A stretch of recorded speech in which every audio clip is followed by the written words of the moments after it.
जी तो welcome again to new series of mini vlogs. कि चल रहा है शादी सीजन। कहा जाता है कि नवंबर दिसंबर में दूल्हा दुल्हन पे 50% डिस्काउंट होता है। हाँ, खैर जोक्स अपार्ट, मुझे भी आए हैं बहुत सी शादियों से।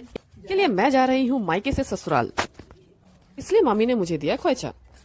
बिहार में खोइचे की इम्पोर्टेंस मैं आपको बाद में बता दूं। पहले बता दूं कि यहाँ हमारा सारा सामान रेडी है और जुगनू भी बहुत उतारू है गाड़ी में बैठने के लिए।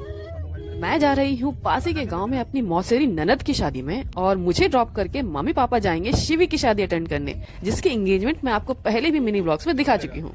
ये भागलपुर पुल पे था बहुत ट्रैफिक, तो पूरे 2.5 घंटे बाद हम पहुंचे घर, और लंच करने के बाद मम्मी पापा सीधा निकल पड़े स्टेशन की ओर, क्योंकि उनके भी ट्रेन का टाइम हो रहा था। बता दूं कि हम आए हैं एक बहुत ही छोटी सी जगह कुरपट, जो कि पड़ता है सबौर में, और सबौर पड़ता है भागलपुर जिले में।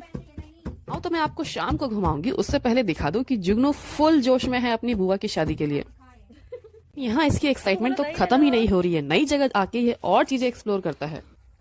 हाँ, तो क्योंकि है अभी सर्दियों का टाइम, तो हो जाती है जल्दी शाम। तो 4 बजे हम निकल पड़े गांव के भ्रमण के लिए। मैं दिखे दूर दूर तक खेती खेत, इतने सुंदर नजारे दिखे कि पूछो ही मत। शाम ढलने को थी और लोग कर रहे थे खेतों में अपना काम खत्म। एंड यहाँ जुगनू तो बकरियां देख के ही इतना एक्साइटेड हो रहा था। इससे पहले कि कल से रिचुअल स्टार्ट हो जाए, मैं आपको बता दूं, इस बार मिनी ब्लॉग्स में मैं आपको बताने जा रही हूँ मैरिज रिचुअल्स ऑफ बिहार के बारे में। ये सबसे पहले आपको बता दूं खोइचा के बारे में। तो जब भी शादीशुदा लड़कियां मायके से ससुराल और ससुराल से मायके आती है, तो उनको खोइचा दिया जाता है। इसमें होता है चावल के कुछ दाने, दूध की कुछ पत्तियां, हल्दी, और साथ ही में होता है कुछ शगुन 51 या 101 रुपए तक। अगली ही सुबह शुरू हो गई है सत्यनारायण कथा, क्योंकि किसी भी शुभ कार्य होने से पहले घर में कराई जाती है यह कथा। जी अपना काम कर रहे थे और नाइन अपना काम कर रही थी, वह सबके पांव रंग रही थी। जुगनू सो गया था तो मैंने भी अपने पांव जल्दी से रंगवा लिए।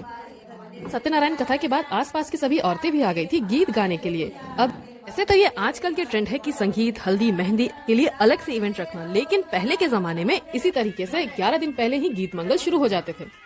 हल्दी मेहंदी के डेकोरेशन की भी तैयारी हो रही थी। कि ये खोइचा आखिरकार दिया क्यों जाता है? पहला कारण यह बताया जाता है कि बेटी या बहू जो घर से बाहर जा रही है, उसे यह एहसास हो कि जो उसके हाथ में मुट्ठी या गांठ है, परिवार उसके साथ जा रहा है और उसे परिवार की कमी न खली। खोइचे में रखा चावल यह दर्शाता है कि बेटी के घर में कभी अन्न की कमी न हो। दूसरा पैसा यह दर्शाता है कि कभी उसके यहाँ लक्ष्मी की कमी न हो। और तीसरा दूधी की पत्तियां यह होती हैं कि वह संजीवनी को दर्शाती हैं। जुगनू अपने बड़े उम्र के बच्चों से भी बहुत जल्दी घुल मिल गया है। देख के ऐसा लग ही नहीं रहा था कि इन सब बच्चों से वो पहली बार मिला हो। और मैरिज रिचुअल्स की बातें करेंगे अगले मिनी व्लॉग में, तब तक के लिए बाय।